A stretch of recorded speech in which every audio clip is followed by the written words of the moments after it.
chord charts that match the multitrack are now available on loopcommunity.com.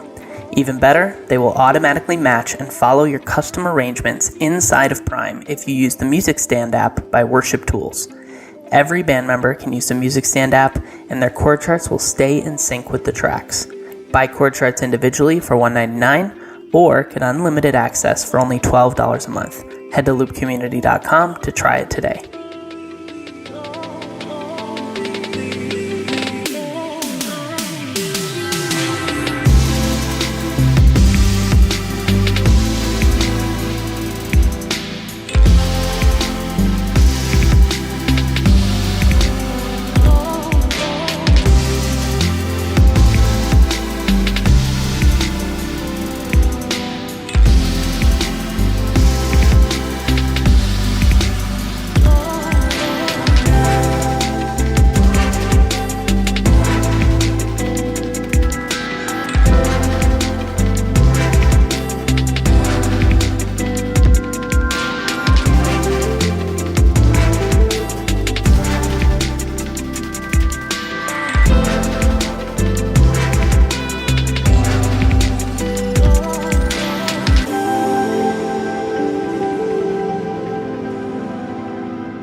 What's up, everybody, and welcome to WorshipFuel. My name is Matt McCoy. I'm the founder of loopcommunity.com and the host of the WorshipFuel show. And today, for today's episode, I've got a very special guest. I've got Brett Younker from Passion, worship leader, gifted songwriter. If you're a worship leader, I'm sure that you have played one of his songs at your church.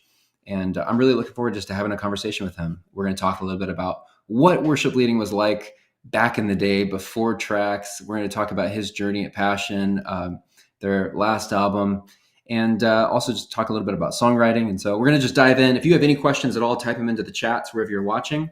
And really looking forward to this conversation with Brett Younker. So let's bring him in now.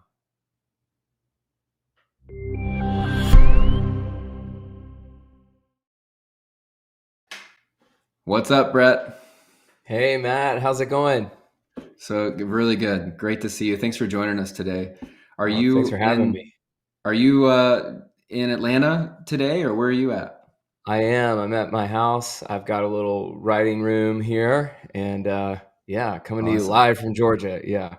That's awesome. So give us all, so people who know you just as like worship leader, songwriter, give us a little sneak peek behind the curtain, because you say you're there at your house. Like, what does a normal, typical day look like for Brett Younker? Like, are you doing like school drop-off line, or are you like the breakfast guy at home? Are you making the pancakes? Or like, tell us, what does a day look like for you? Well, my cooking skills aren't that extensive, but I can make eggs with the best of them. But no, I do. I don't have a typical week.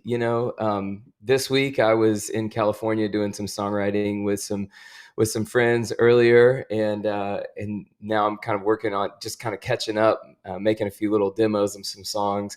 But I'm on staff at our church. I'm a pastor at our church. I've helped do many roles over the years. I've kind of helped start our worship ministry, add people to our team, grow the culture of our worship ministry. That was a big piece of what I did for many years. Was part of the team that started our student ministry. I just actually went last night. We did an all city-wide gathering, and I took my oldest daughter, and a group of her friends, and it was kind of weird, awesome, but weird, because I helped start this citywide gathering like 10 years ago. So it was wild to bring my daughter to it, Wow. So that was really cool.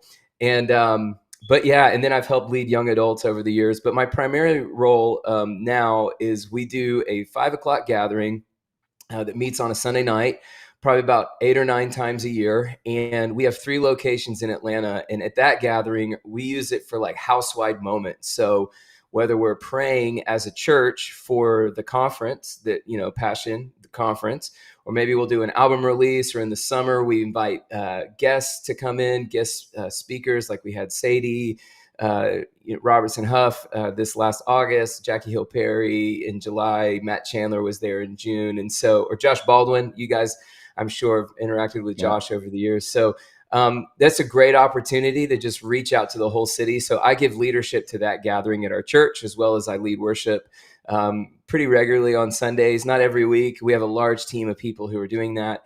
And I'll preach and teach a little bit as well. And then I also have a podcast called Jesus Songs, where we explore different songs that the church is singing, and either the writer or maybe the worship leader who's helped carry them.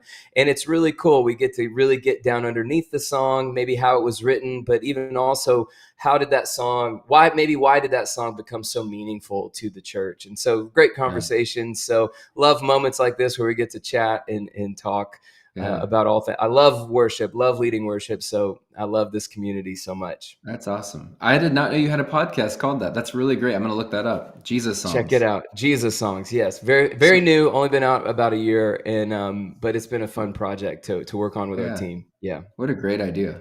So how did you get started leading worship? And kind of tell us about your journey, like how you even got connected with Passion. Yeah. Well, I grew up here in Marietta, Georgia, and it's where I live now, and which is just a suburb of Atlanta. And grew up, one amazing youth group, gave my life to Jesus early on. My parents were believers. They kind of became to know Jesus in the 70s, and kind of the Atlanta version of the Jesus People movement. You know, we've seen that movie over the last little bit. But my parents, that's kind of how they met the Lord, but just the Southern fried version of all of that. And so, met Jesus at a young age, was part of an amazing youth group who had a youth pastor who had a vision for students leading other students. And so me and my good buddy, Christian Stanfield, we were in that youth group together. And so he saw that we had music, was a part of our lives. We were very interested in it. I loved bands, loved how music just seemed to touch the world. And also my basketball career was tanking at high school. So he was like, hey, you should think more about music than basketball. Yeah. So just got real plugged in, but saw God do a lot in high school with just kids coming to know Jesus. Went to college, University of South Carolina, was a business major, music minor, but there started going to things like the Passion Conference, and I've been touched by the music, but really got down underneath what the movement was all about, which is that life is meant to be centered around Jesus, that living for the glory of God is the thing that if you give your life to that, you'll give your life to something that lasts forever. And I was like, I'm in. Whatever that means for me, that's what I want to spend my life doing, is helping people see and know Jesus. And so moved to New York City, helped plant a church up there called the Gallery Church. And I got a buddy who's still up there helping and leading and serving in that city. And so it's really great. But moved back to Atlanta, traveled around, led worship at a lot of student events. And a lot of those guys that traveled with me, we were 20 somethings, and they were had just been teenagers at the time. I was like their big brother. Anyone that called up and said, we've got students and we'd love for you to lead worship, we said, great, we'll be there. That's where we started writing songs. And in that same time window, I was getting married to my wife, and Passion City Church was starting. And so that's where me and Ansley kind of planted our lives. She was doing student ministry in another part of town. And so we kind of really planted our roots in Passion City. And at the time, my heroes had moved to town, people like Chris Tomlin and Matt Redman, and learning from people like that, and Louie and Shelley Giglio, I've just learned so much about gathering people, about being really consistent, about leading people to Jesus. And and just over the years, I always loved the songwriting process. And so kind of in that 2010, 2011, got invited into that space. And then 2013 is when I led my first song at a Passion Conference, which, again, growing up, having been so touched by that was really meaningful to me. And came on staff in 2015, and Passion Music, that was kind of the window where kind of a collective band that came from people from our church was kind of this next wave of passion. And so it's been really fun to see God use it and to see it grow. And now even new voices, obviously Christian and Melody have been a part of that, but you've got people like Chittima and Landon, and really grateful to be a part. We've got 3 kids and a dog, and just out here, just trying to live our life, just trying to give it all we got. Yeah, exactly. Yeah. What was the song you sang at Passion, the first song? Oh, that first one, it was called Burning in My Soul. So it was a song on the Let the Future Begin album. Wrote that with Matt Marr and Jesse Reeves, Daniel Carson. And so loved it. It was awesome. A fun song for the moment. Yeah. That's awesome. Well, thanks for sharing your journey there. So you've been a worship leader for a long time. I have. And I'm thinking about like when you were, touring around and playing at all the youth camps and Youth stuff. camps. Yeah. You know, I've been using tracks in worship since I think 2004. Wow, you were And early. yeah, we were very early. But I remember leading worship before tracks. Okay. And there's so many like pros and I think a few cons, I think, to tracks. Like the Yeah. differences between like when you think back to like what was worship leading like before tracks Right. versus leading after. And you can definitely Yep. see the benefits. Like there's benefits, but I was just thinking about like I wonder how it's changed worship leading. And I'd be curious to hear from your perspective if you remember what was it like leading Yeah. before tracks? Yeah. Well, I always wanted them. And, it's funny too, because being a college student in the early mid 2000s, we didn't have access to like how to do, there was there's so much great resourcing now about how to do stuff, which is amazing. But Yeah. at that time, if you were a musician, you were also kind of like a wizard, and you're like, how does the Yeah. David Crowder band make those sound? Like, how do they do it? Like, they were the ones Yeah. for me that were on the forefront of that. Yeah. And, and everyone, I think in that era was trying to download things like Fruity Loops and, I remember Reason. Crowder gave a version of Reason. So those guys that I played, a lot of those guys kind of became the Passion Band, people like Paul Whittingham and Brian Carl. And so and Ray Corey, just traveled so many years with them. But in those early days when we're playing at youth groups, we were using Reason. We would use Reason. I didn't have a keyboard player. So I didn't even have that. So Brian, our guitar player, would kind of make the sounds that would help us transition the songs. Yeah. And then Paul would run Reason. Everything would be on Reason, and our loops would literally be loops. Like, it wasn't more tracks. It was more kind of this like, yeah, exactly. Just something to kind of add some rhythm and maybe some motion or something like that.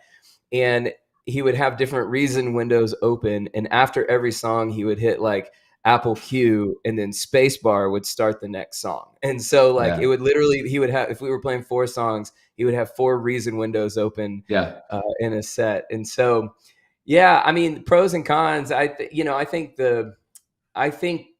you always want to be able to be fluid. I think, so, and that's going to be more than this tracks. It's going to be dependent on your team. Is your team musically capable? I definitely think the tracks definitely enhance. And so I found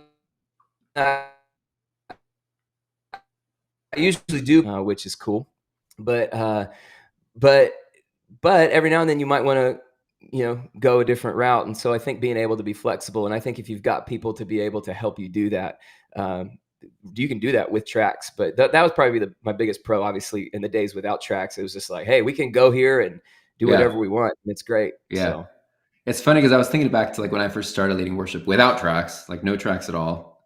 I had never even heard of anybody using tracks. My worship steps probably went from like being like 45 minutes down to like 17 minutes because I feel like it was just so much like tighter without tracks. I remember we used to just flow all the time. Like we would do, we had like 4 songs in the set, but we probably like repeated stuff a lot. Yeah. We'd maybe jump back to another song, and there was a lot more flowing in it. Yep. And you can do that with tracks, but I do feel like we've lost a little bit about like just the natural spontaneity in a way. Yeah. And by the way, this is coming from a guy who's like, all I do is tracks. Like I started a company that just sells tracks, and we make software that lets you be spontaneous. Right. But I do think that like in some ways, worship sets have become a little bit more like programmed because of it. Yeah. Yeah. Well, yeah, for sure. And I lead worship at Passion, and it's a big, obviously the Passion gathering is a huge gathering. Our church is a large church. And when you're leading in a context that has a large team, it's one thing if you're a band and you guys play together all the time, and it's like you can kind of read each other's minds. And so you can kind of do stuff and be like, oh, that was cool. But when you're leading with a large team and you're rotating people in and out, that's a little bit tougher to do. Yeah. And what I've always found is like if you design your system in a way that can be flexible, or you build a culture of that, that helps for sure. But I also too, I think, just to your point, even just in the culture of our worship leading, I think sometimes if you just play songs maybe just straight up down, sometimes on a Sunday morning, you blow by a verse. It could be a really great verse. Might be awesome to go and just sing that verse again. And Yeah. I bet if you did that, it would land different in the hearts of people, because sometimes when you Yeah. just like sing through the songs, it just goes over people's heads. But I think Yeah. if you're able to live in a few things, but not everything, also Right. you could be like, all right, guys, let's land this plane, Yeah. but I think allowing some of those lyrics and allowing some of this truth to settle in people as you're leading, Hmm. you see the people's hearts engage just a little bit more, because it didn't just like fly by, if that makes Yeah. sense. Yeah. Yeah, And it's a little easier to do that without a click track and a cue in your ear telling you like the next song. Like if you already totally. have like auto transitions happening where like a song ends and it's just automatically transitioning into the next, it's Yep. kind of hard to get off that train and be like, actually, we're going to do like a down verse again, Right. without Exactly. without maybe causing a train wreck. Exactly. So So yeah, it's like how do you want to set it up? How do you want your yeah, system to be? And so, because yeah, obviously the tracks can enhance, especially in songs like, like A Glorious Day or Praise, or, something yeah, where you're like, hey, we need a little umph behind here. Give a little bit more than the band can give. That's always yeah, helpful. right. And that's why at Loop we like to give the worship leader control, like with a foot Yeah. controller, to be like, hey, Oh, like that's you yep. can, like you control the tracks. Don't let the tracks control you. Like you're in Yes, sir. charge. Right. And if you want to stop the song, like press the button and stop it, and then you can quickly start the next one. But Yep. just because a lot of times it takes the time it takes for like the worship leader to communicate that to the band director, for them to then Yes. communicate it to the band, it just a lot could get lost in that Yeah. smoke signals of communication. It's so true. So, Yeah. anyways, I was just curious how that kind of worked for you guys. Do you, when you're leading, do you ever like pull if you do want to pull something like that, what do you do? Like, how do you Yeah. communicate it to an MD? Yeah, we have an MD. It's usually the way it is in kind of our structure or flow. It's the keyboard player is the MD, and they're also running the tracks. And so it definitely, there's a lot going on for them. But yeah, I would kind of look at them, and then especially if Yeah, it's like a big obvious thing, that I might also give a look to the drummer, just because the yeah, drums keep going, we're all going to keep going, and if the drums stop, we all stop. So yeah, but yeah, we usually do that. And a lot of times too, in the way I might structure, let's particularly on like a Sunday morning, a set, is I might have a few windows where it's like, hey, here's what we're going to do, here's where I see the set landing for sure, yeah, but maybe there's one or two windows where it's like, let's when we get right, here, band, let's just all be paying attention to each other, to what is going on in the room and in the space, and let's try and get a sense of what God's doing in the hearts of people. And yeah, so it's that helps too, especially if you do have a system of rotating players, where it's like, all right, we've got a structure. Back in the day, Nathan Knuckles, he gave me this language. It was like, we have a house, we live in a house, there's a structure here, but right here we might open up a door and see what's in this room. Maybe there's something cool in here, and we might go in there for a little while. Might not yeah, be anything there, so we'll just close the door and keep moving through the house. And yeah, so that's kind of how I look at it, to where it's not like every time is like, we don't know what's going to happen. That's going to stress everybody out. That's going to stress your team out. That's going to stress yeah, you out. But because I'm one that also I kind of hold the hopefully you're seeking God's direction. The leading of the Holy Spirit is working in the planning and the prep and the conversations that happen prior. But yeah, this is where I've learned this a lot from Louis and Shelley. We have lots of planning, lots of prep that go into the gatherings that we hold and that we do. But when we get to the actual moment, there is a lot of open-handedness as well. And in fact, I mean, you definitely mm, hear that on Call on Heaven, on our latest record. The last track is from Agnus Dei. That was a moment. If you were there at Passion, you remember it was heaven on earth. And this isn't like worship leader hyperbole, like, but yeah, it was something. It was on the last morning of Passion. We'd been there for almost a day and a half, basically. And Christian just felt this sense that God wanted us to stay and to lean into this moment that we were in a little bit. Just it was beautiful, and we didn't get to the goal. The goal was, are we encountering Jesus together?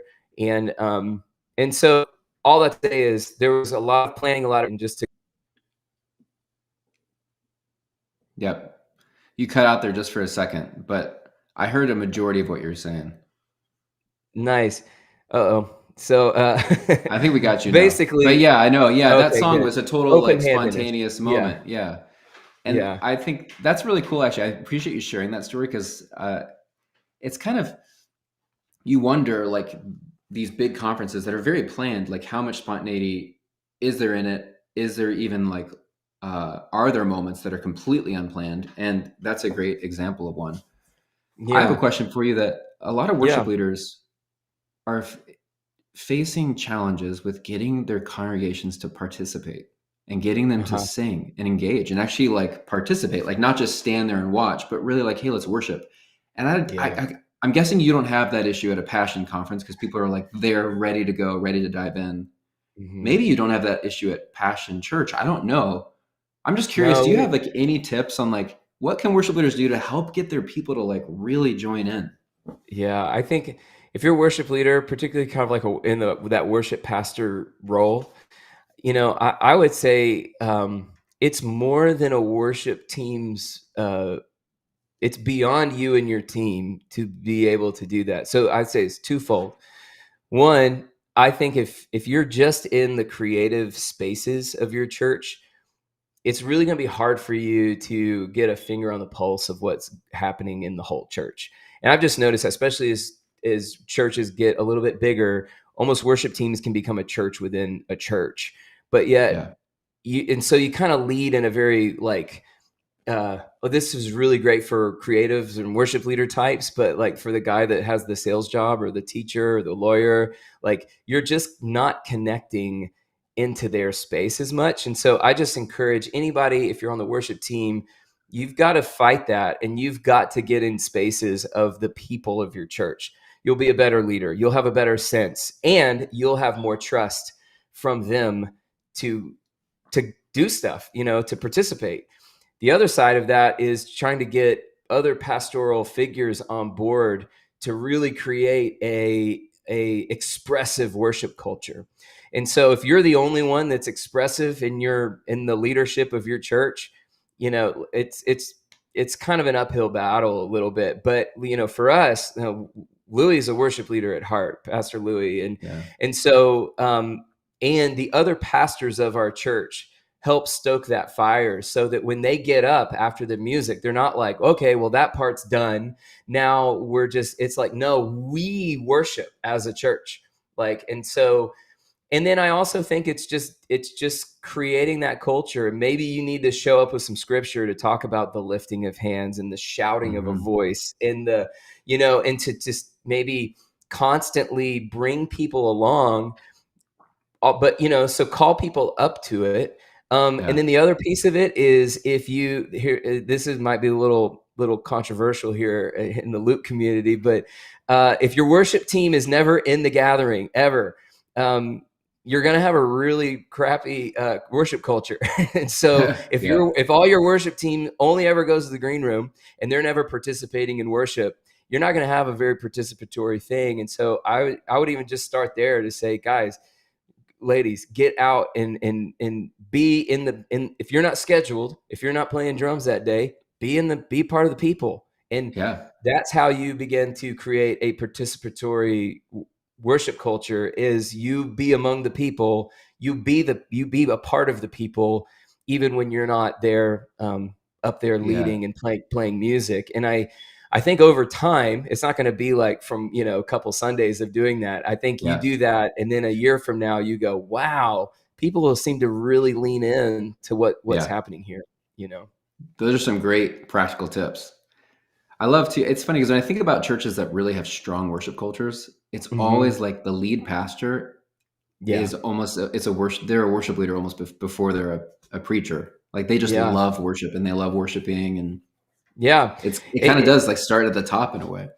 Truly. And again, I know that's not the case for everybody, but I think, you can, I think you can help cat lead up or help cast vision for a leader who may that might not be their primary value. Yeah. But you could say, hey, I think this would be good for our church. Here's why. Are there ways you could help us do this? Are there ways other of the pastoral figures can help Yeah. as we do that? And then I think that, if they enjoy that environment, then they'll get on board for sure. Yeah. Right. And it's kind of one of those things that once you get some momentum, I mean, it can Yeah. catch. It spreads. Yeah. The fire like spreads to other people. Yep. Exactly. So we have a few minutes left here. Tell us a little bit about how songwriting works at Passion. Do you guys do retreats, co-writes? Yeah. How does that work?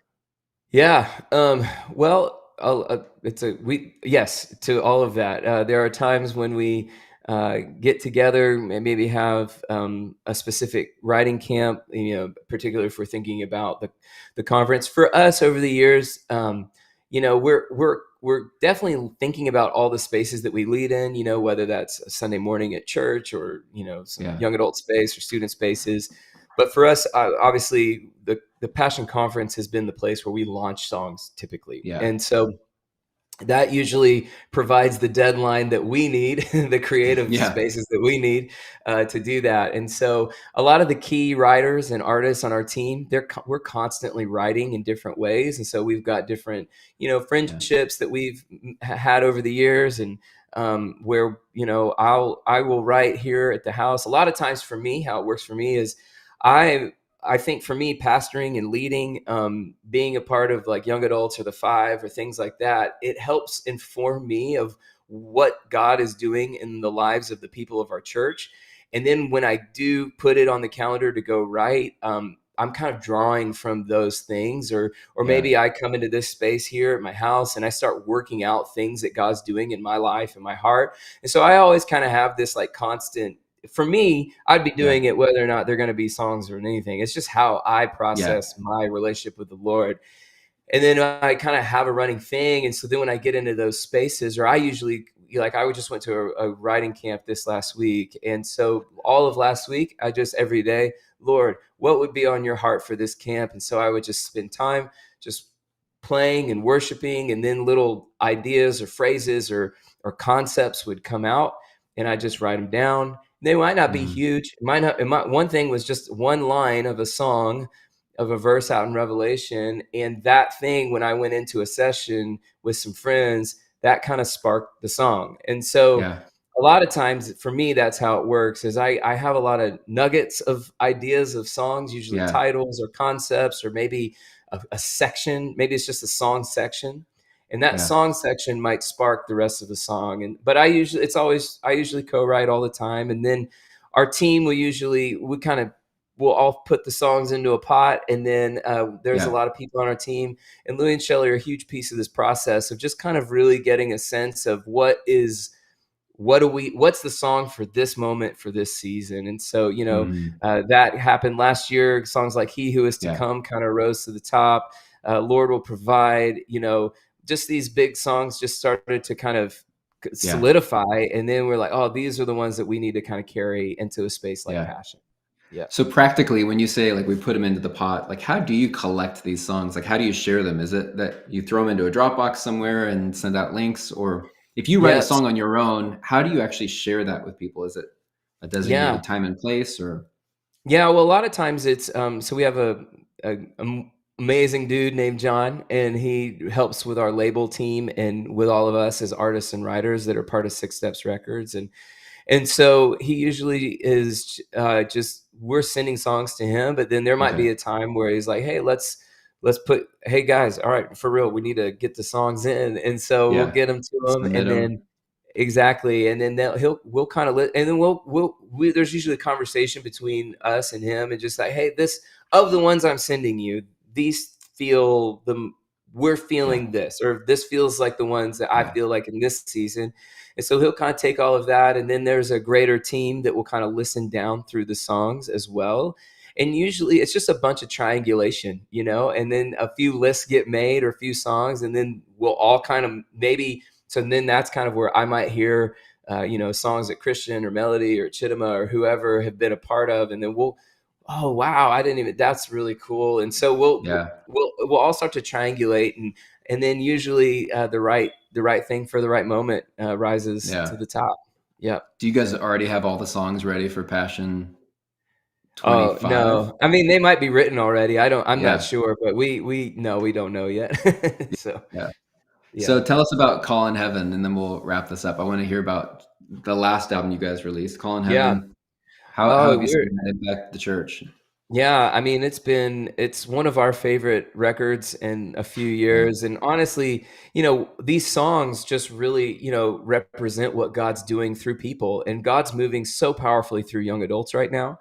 And so this gathering of 18 to 25-year-olds, I think this music is just really representative of the move of the Spirit of God in young people Mhm. right now. And so, yeah, I mean, we're leading these songs. They've meant a lot to our church, and really like he who is to come, just Yeah. singing about the second coming of Jesus. That's so important for the church to do, because when you think about Christ coming back, it's what gives us hope. It's what anchors us in a world that seems so unhinged.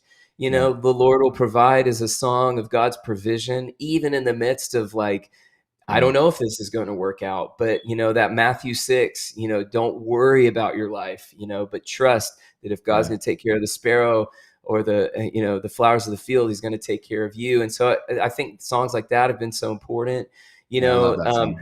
How great is your name? Cry out. These songs of high praise are on there. And we just really seen that, that if just, I see that with young adults, just that high praise thing is, I think there's so much is like looking at ourselves, a lot of self-help, a lot of this, but when you fixate on Jesus, so much of you gets transformed. And so I think those songs have been really important. Fall Like Rain has been so special and so meaningful. We Yeah. sang that last night with a bunch of students in the room, and just that desire for the Holy Spirit, the power and the presence of the Lord, and Yeah. how awesome that gift is to us. Yeah. And so, yeah, just so many great songs on the Yeah. record. I'm basically going to go through the whole track list with you, but I it's been love it, awesome. man. But I really think that's what I think. I think that record just is expressing what God is doing through young people, and you see that through the history of the church. Every great awakening, first great awakening, you have this Yeah. explosion of hymns and people like Charles Wesley and Yeah. and all of that. And so wherever God is moving, you're going to see music is accompanying that as well. Hmm. So yeah, A second ago, before I let you go, you yeah, said a phrase called high praise. Can you yes. expound on that just a minute? Like, what do you mean by high praise and high praise songs? High praise songs, I guess, for me are those that are like, the how great thou art and how great is our God, or, how great is your name is a song on Call in Heaven, Cry Out, where these are songs that it's literally like it's so Godward focused in the sense that, I think you can come in and declare what God has done for you. You can come in and Hmm. worship and declare who you are in Christ.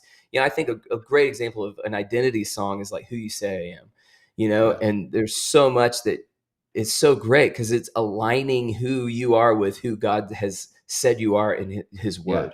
So those are great songs. We need those songs. You have like war kind of songs where it's like you're declaring, okay, I think of No Longer Slaves, such a Yeah. great song. But then you got songs like High Praise, when you sing a song like How Great Is Our God. And as you sing of the greatness of God, it's Agnus Dei, I mean, another high Yeah. praise song. Yeah. As you are, it's like it's what's being sung in the throne room. When you get a window from the Apostle John in Revelation, you get a window into the throne room of heaven, like Yeah. in Isaiah. And so as you sing things like holy, the words like holy, holy, holy is the Lord God Almighty, worthy is the Lamb who is slain. And as the Yeah. church sings these songs, we transcend into the throne room of God with Jesus, and we begin to catch a vision of who Jesus is. And those are Yeah. words that are only reserved for him. There's other words that we'll sing in songs, but you can sing those in other songs. But when you start singing words like holy, holy, holy, and worthy is the Lamb who was slain, those are words that are only reserved for Jesus. And so that's what I mean by high praise. And again, it's really cool because as you exalt Jesus, we get so much benefit. We get lifted up. We get hope. We get a right view of who God is. And so I love that. And the church, as a church, we need the full diet of songs. When you sing the gospel story, another song on Call in Heaven is a song called Nobody. When you sing the power of the gospel, of the cross and the resurrection, that's going to do something in people's hearts, And so we need all those songs, but high praise. We definitely need that in the mix for sure. I wanted you to share that because I think that if you're a worship leader and you're taking people somewhere on a journey, like that's the destination. Like that's 100%. The end. You want to get people to the high praise moment. It's kind of like I had a pastor who talked about like the temple courts. Like the first song is like you're on the steps, like saying, "Hey, everybody, come on and let's gather and worship together." Yes. And then song 2 or 3 is like, okay, we're in the temple now. It's like, let's talk about what God's done, like testimonial songs. Yes. And then you've got like the more like songs that are personal, like you and God. And then in the middle, like at the end, you're in the Holy of Holies, and it's just it's vertical songs. It's songs to the Lord. So true. So true. And that's a great way of describing it. Yeah. It's the destination. Well, Brett, I appreciate you taking the time to have this chat. We covered a lot of different topics. I threw a lot at you. Different angles. It's great. I love it. I love it all. And so grateful for you, grateful for this community, and just all the men and women out there just trying to lead people's hearts to Jesus. So keep going. Yeah, that's awesome. Thanks for joining. You bet. Thank you. See ya. See ya.